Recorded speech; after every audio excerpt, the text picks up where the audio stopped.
Welcome back, everyone. It's Charlie. They dropped a new Wonder Woman 1984 teaser, gave us a whole bunch of information about what's going on with the actual secret main villain, surprisingly, and a whole bunch of details about the official teaser trailer that they'll be dropping later this year, so we'll break it all down. If you're new to the channel, we'll do a DC merch giveaway. All you have to do to enter is be a subscriber and leave your favorite Wonder Woman moment on the video. If you didn't see, they're going to Brazil Comic-Con the first week in December, along with Birds of Prey. They dropped a little clip too, I'll play that in a second. But they're going to be doing a big panel where they'll reveal even more footage. The actual teaser trailer, probably just a bigger version of the Comic-Con footage that they showed off a couple years ago. I actually have that footage. I will break it down during this video, but it was a relatively short clip because it was really early in production. The film itself has actually been done for quite a while. Originally, they had planned to release Wonder Woman 1984 this fall, so we would have been watching it and talking about the movie already, but Patty Jenkins early on asked for some extra time to finish it, but turns out, as she made it, she found out that she didn't need that extra time. But if you wondered why it's taken so long for the movie to get here, that's why. They just finished it way faster than they thought they would.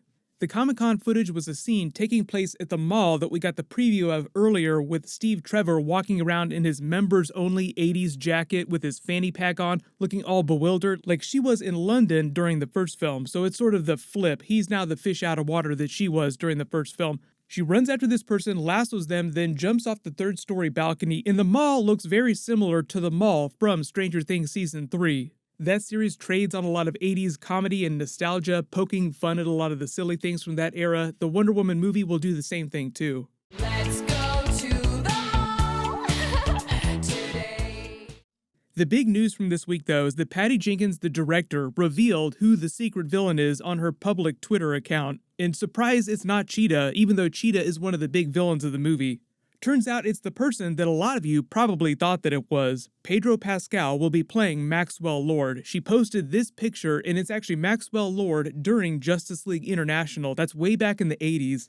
That started in 1987, even though the movie is Wonder Woman 1984. It's a movie all about 80s excess. Maxwell Lord was a character that was made to parody a lot of those aspects, so it makes sense that they would go with an 80s version of the character. We know a little bit about what's going on with the Wonder Woman plot, so I'll talk about that after I do a quick history on Maxwell Lord. The comics have retconned his abilities and his relationship with the Justice League several times. Even if you're not a big comic book reader, you've probably seen people talk about this moment. The moment that he's most known for is mind-controlling Superman into believing that Wonder Woman was killing Lois Lane, forcing them to fight until also, famous Wonder Woman moment, Wonder Woman is forced to kill Maxwell Lord to stop Superman from destroying everything in sight and going crazy. There was a huge backlash against the Justice League and Wonder Woman for her actions. Even people in real life criticized DC Comics for being this hardcore. But a lot of you will recognize the similarities to the Injustice storyline where Joker gassed Superman, making him hallucinate that Lois Lane was Doomsday, tricking him into killing her and their unborn child, turning him into the monster version of Injustice Superman that you've seen in the games and the comics. Pretty safe bet that they're not going to go down that road with Wonder Woman 1984. It actually sounds kind of like the end of Man of Steel, where Superman is forced, quote-unquote, to kill Zod. But early speculation, I do think that Maxwell Lord's powers of telepathy have something to do with Steve Trevor miraculously, quote-unquote, coming back from the dead. Patty Jenkins and the actors have said some weird stuff about Steve Trevor in the movie, because they confirmed that he really died at the end of the first Wonder Woman movie. They're not rolling that back or anything. They're not going to take back his sacrifice. But when Patty Jenkins was asked about why he's in the movie, how does this happen, what's going on here, she said, no, that's really Steve Trevor. It's not Martian Manhunter pretending to be Steve Trevor.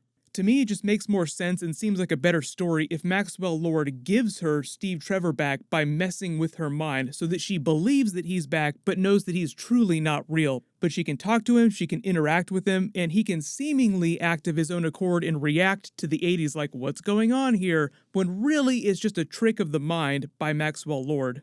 His relationship with Cheetah is also really important too, because the Cheetah character does not start out being Cheetah at the beginning of the movie. She starts out as a prominent archaeologist, and it sounds like Maxwell Lord is manipulating her into becoming the Cheetah character and fighting Wonder Woman.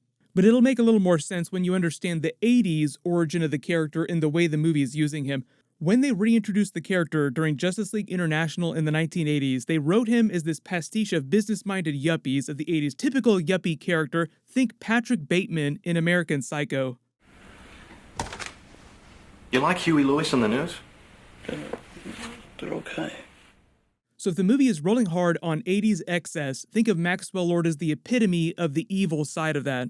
Based on the Comic-Con panel last year and what people have seen from test footage, Maxwell Lord, mostly evil businessman seeking powerful magical artifacts, manipulates Cheetah into finding them, funding a lot of her expeditions. They'll do the Cheetah origin story from the comics. If you're not familiar with her character, she starts out as a normal archaeologist. Kristen Wiig is playing the Minerva version of Cheetah. She's actually cursed by a tribe and gains her Cheetah powers, but it's a bit of a curse too that transforms her into Cheetah form.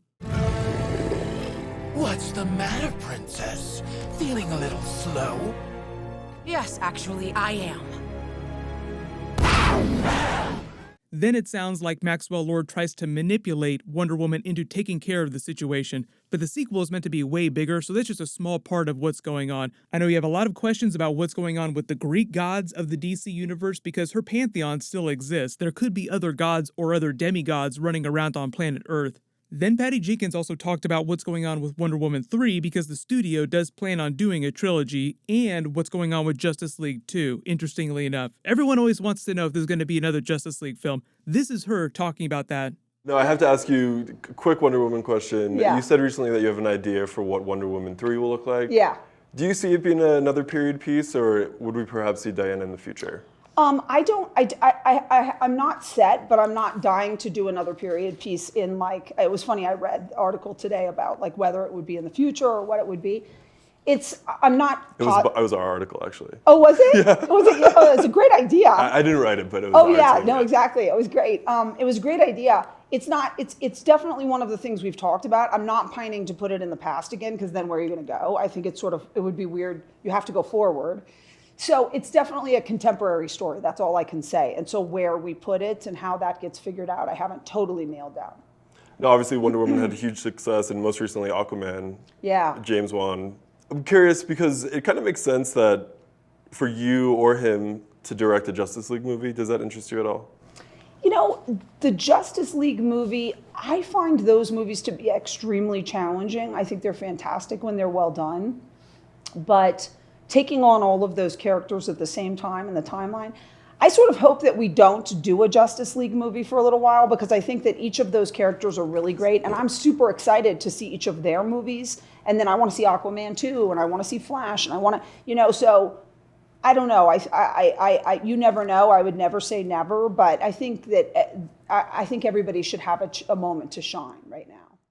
So based on what Patty Jenkins is saying, one, Wonder Woman 3 will probably be taking place closer to present day. And I know there's a lot of question about the Justice League universe and the DCEU because now you have the Batman prequel movies with Matt Reeves and Robert Pattinson. You have the DC Black Label films, starting with the Joker, which is now the highest grossing rated R film of all time. There is no way that DC is not going to continue making DC Black Label films like that. Even if it's not going to be Joker sequels, they'll try other R-rated DC comic book films. So you kind of have this fracturing of DC continuity. Don't worry, movie by movie, I will explain what's going on. Like Birds of Prey will be connected to the Justice League continuity. Wonder Woman 1984 is technically set in the past, even though she's still connected to the present-day Justice League. So don't worry about that too much right now, but J.J. Abrams is also supposedly going to be rebooting the Man of Steel franchise, so we will get a new Superman film sometime in the next couple of years, but I don't expect them to announce that till next summer at Comic-Con maybe.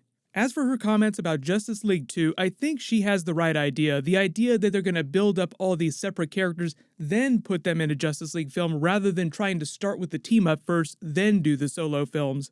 Everyone post all your reactions in the comments below. What do you want them to do with the Wonder Woman character going forward?